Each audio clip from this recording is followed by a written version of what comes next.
नमस्कार दोस्तों, आप सब कैसे हैं? मुझे उम्मीद है कि आप सब बहुत अच्छे होंगे और मन लगा के पढ़ाई कर रहे होंगे। दोस्तों, आज दोनों नमूने यहीं आसपास भटक रहे हैं, इसलिए अगर कोई दिक्कत हो तो उसके लिए माफ़ी चाहूँगी। दोस्तों, हम लोग प्रमुख समकालीन कहानीकार में आज दो महत्वपूर्ण लेखकों को याद करेंगे, उनकी कहानियों को ट्रिक के माध्यम से याद करेंगे।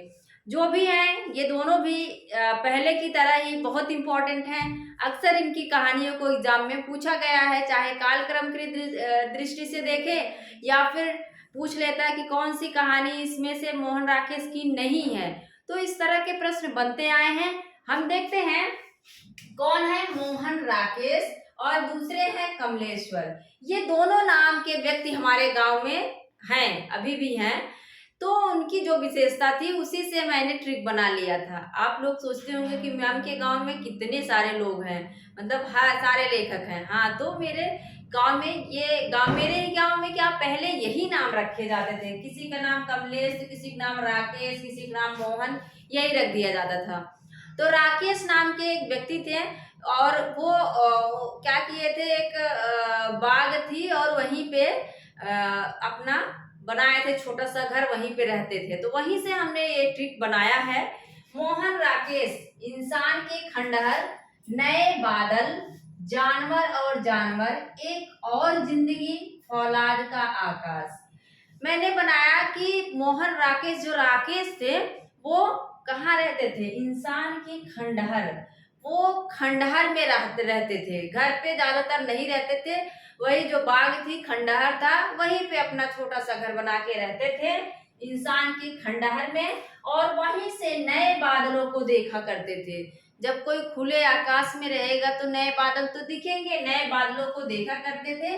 और बाग में कौन दिखाई देता था, जानवर और जानवर, मतलब वहां पे जानवर ही जानवर दिखाई देते थे। और एक और जिंदगी, उनकी एक और भी जिंदगी थी। एक मतलब घर की जिंदगी थी और एक उनकी कहाँ थी, जो खंडहर में रहते थे बाग में, वहां भी एक और जिंदगी थी।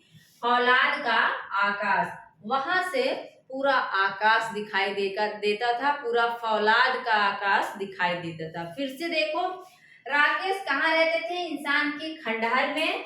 वहीं से नए बादलों को देखा करते थे, वहां से जानवर भी दिखाई देते थे, जानवर और जानवर। उनकी एक और जिंदगी थी, मतलब एक घर की जिंदगी, एक घर के बाहर वाली जिंदगी। इसके बाद फौलाद का आकाश, मतलब वहां से पूरा जो फैला हुआ आकाश था पूरा दिखाई देता था। अब कौन है, कमलेश्वर है। कमलेश्वर है और हमारे गांव में कमलेश नाम के व्यक्ति हैं। तो वहीं से हमने लिंक किया कि उनको कई दिनों तक कोई संतान नहीं हो रही थी। कई दिनों तक क्या था, कोई संतान नहीं हो रही थी। थोड़ा सा लंबा टाइम किसी किसी का हो जाता है, किसी को पहले ही हो जाता है।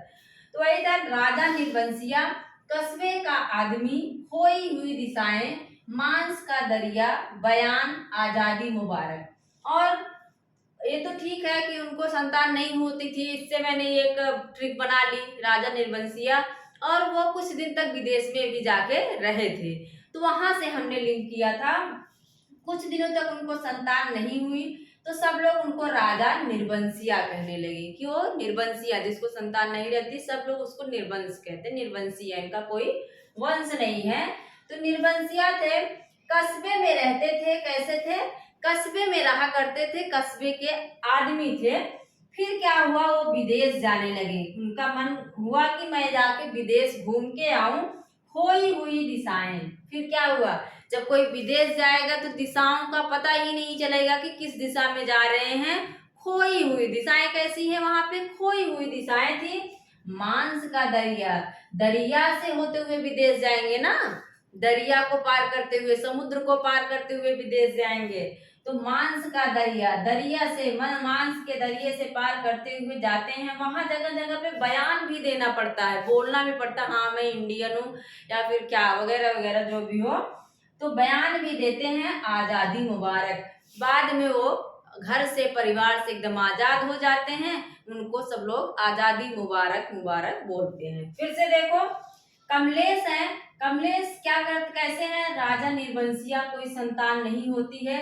वो कस्बे के आदमी थे, कस्बे में रहने वाले थे, लेकिन वो विदेश जाने का विचार करते हैं। खोई हुई दिशाएं, वहां पे दिशाएं पूरा खोई हुई हैं।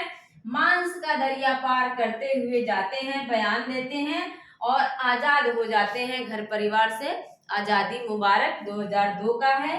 समय आप लोग देख लीजिएगा, मैंने सबका समय लिख दिया है।